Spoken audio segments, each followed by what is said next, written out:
Now, as temperatures plummet across the United Kingdom, the government's own analysis shows that cuts to winter fuel payments will push 100,000 more pensioners into relative poverty by the end of this decade.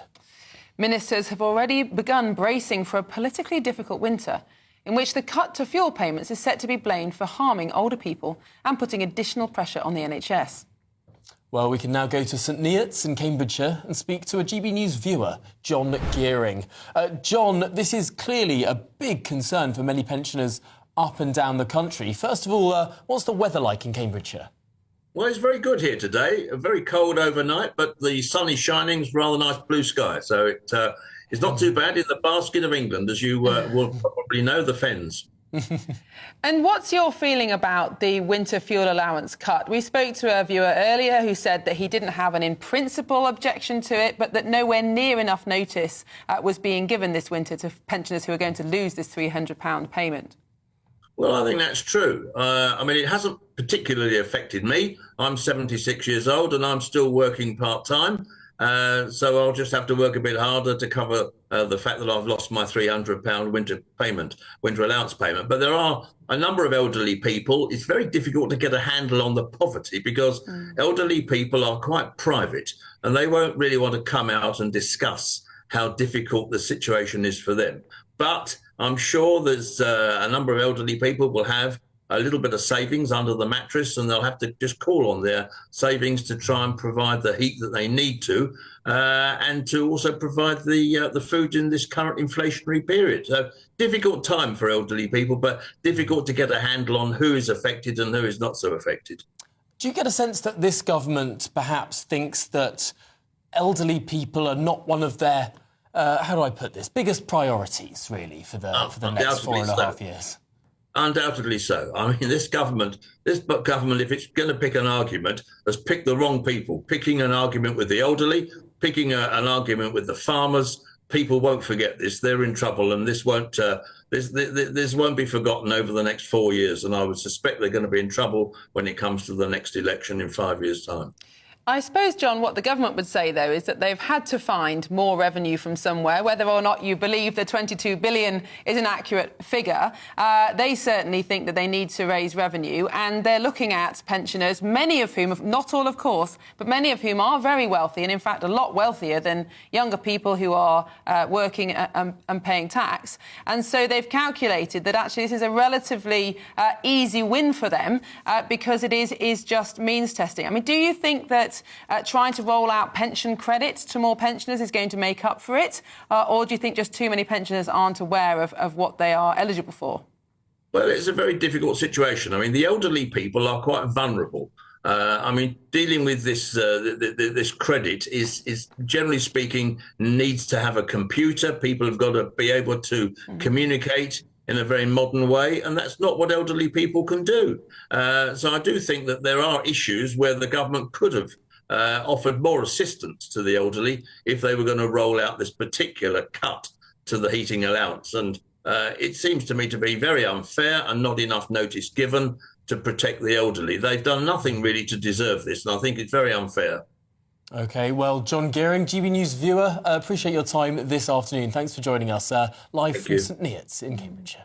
The one thing that's not being mentioned is that we have the highest prices for electricity here in the UK, highest of all of Europe. And actually, if our prices were much lower, nobody would need the heating allowance, or very few people, because it just wouldn't cost as much to heat your house. You don't hear about massive subsidies to people in America to afford to heat their homes, because it's about half the cost to heat homes in the United States. Exactly, and of course it costs more in the winter. That's the nature of living in a country with a climate like ours. But one of the reasons that electricity costs so much is because of all the subsidies we pay for renewable energies, which, of course, pensioners have to pay as well. It's remarkable, actually. We've had so many arguments around sort of energy production, you know, whether it's new licences in the North Sea, whether or not we do fracking onshore, even onshore wind turbines or solar farms. We always talk about these in the abstract without talking about what the consequence of more energy generation in this country is. I mean, we don't say, would you like, you know, to to have a fracking site near you,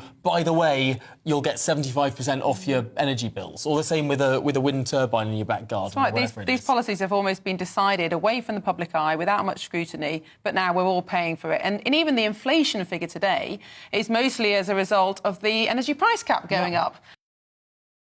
Using the internet without a VPN is a bit like taking to the road without car insurance. All it takes is one unlucky moment to cost you a lot of cash. We want to help protect you. This video's sponsor, Private Internet Access, is the VPN to help keep you safe. Now you might be asking, what is a VPN? Well, a virtual private network is an app that hides your IP address and safeguards your internet connection through an encrypted tunnel. This way, it shields your digital life from the eyes of those that are looking to exploit your private information. Whenever you connect to the internet on a public Wi-Fi network, such as at airports, coffee shops, friends' houses, or even in your own home, your data is at risk of being stolen. Hackers that are connected to the same Wi-Fi network have the ability to steal your personal data with ease. T-Mobile reached a settlement this year with the US Federal Communications Commission after they suffered data breaches in 2021, 22, and 23. In 2023 alone, over 37 million customers' data was exposed. And it's not just hackers to be concerned about. Information can be censored. When Canada passed their C-18 bill, social media giants decided to ban news content on their platforms. But PIA can protect your ability to consume the news content that you love. Private Internet Access is available for all platforms: Windows, macOS, Android, Linux, iOS, and you can use one Private Internet Access subscription to protect an unlimited number of devices at the same time. Plus, we've got a huge GB News discount. Click the link in this video's description and you'll get 83% off PIA. That is under £2 a month, and you'll get an extra 4 months completely free. There's also a 30-day money-back guarantee. So head to piavpn.com/GB News to start protecting yourself digitally today. And as temperatures plummet across the United Kingdom, the government's own analysis has shown that winter fuel payment cuts will now push 100,000 more pensioners into poverty by the end of this decade. This comes as ministers begin bracing for a politically difficult winter in which the cut to fuel payments is set to be blamed for harming older people and putting additional pressure on the NHS. Well, let's discuss this further with our very own East Midlands reporter, Will Hollis. Will, thanks for joining us. This, of course, is a bitterly cold winter, as I suppose we can all see on our screens now.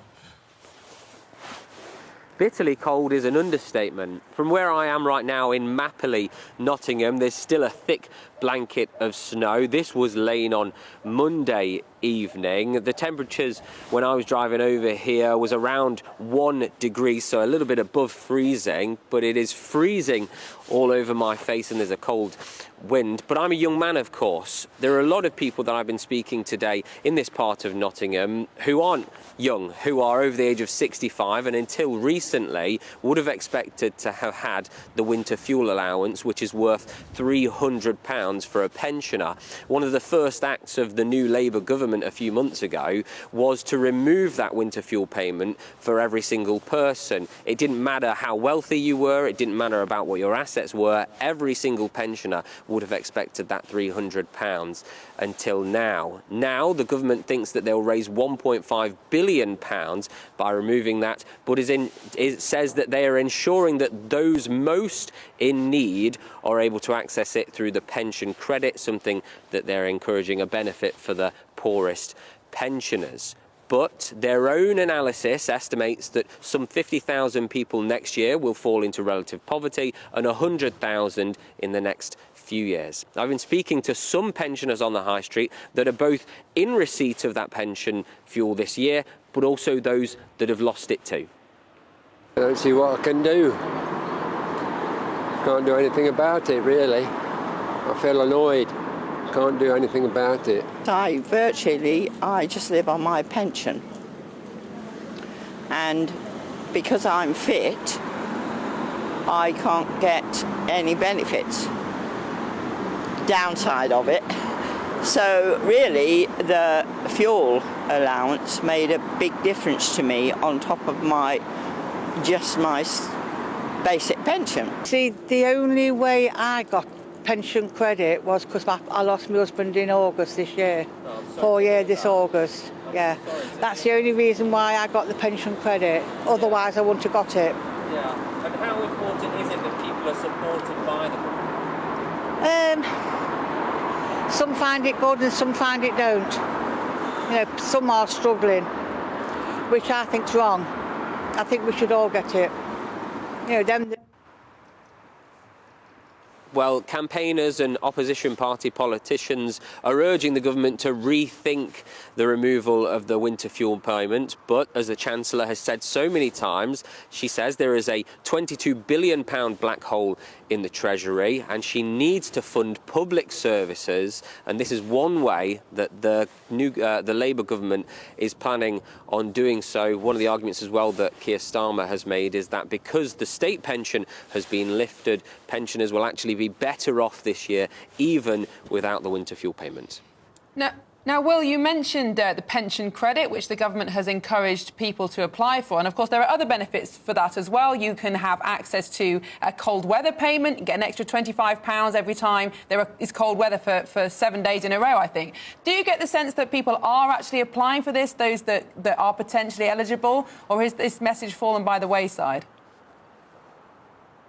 So from other conversations that I've been having with people, there are groups around the country that are trying to help people to get the pension credit. It is a complicated bureaucratic document that some people really struggle with, some people might argue, but there are a lot of people that are trying. I've spoken to a lot of people that have tried and have fallen short. It's also worth noting that there are lots of people that I have spoken today who didn't necessarily want to talk to me on camera because despite losing the fuel allowance, they said, we've got enough savings, we didn't really need it anyway. One person reflected to me a few weeks ago that they actually bought a guitar with the winter fuel payment. So maybe that gives a sense of what the government is trying to argue, that through a means testing formula, maybe it will be better placed when they need to raise money for services, but a lot of people, as we know from these figures, 50,000 in a single year, will be now going into poverty because they don't get that fuel payment.